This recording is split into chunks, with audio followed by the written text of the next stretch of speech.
Hello, my Rover friends. Welcome to Rover Part of the Day. I'm Justin. I'm here with my buddy Jose. Jose, what do we got? What we got going out? Come on. We got times and money, Jose. the Times LQ. money.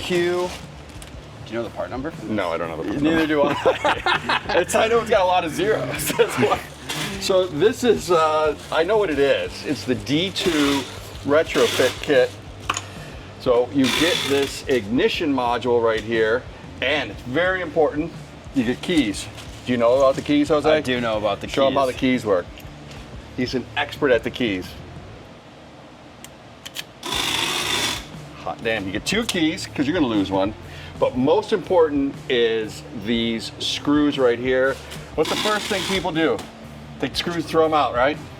You gotta keep the screws. So when you get this, you take these screws, take them out, set them somewhere safe, pull your ignition apart, and then use these screws to get them in.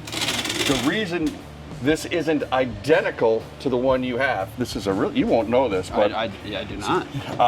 the Discovery 2, D2, like that one sitting around out rusty there, they don't make the ignitions for it anymore, so you can only get these retrofit kits, and the wiring's a little bit different. None of it matters. You just want to be able to start your car.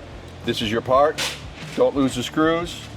Somebody's getting that LKUG 79er. Be sure to follow.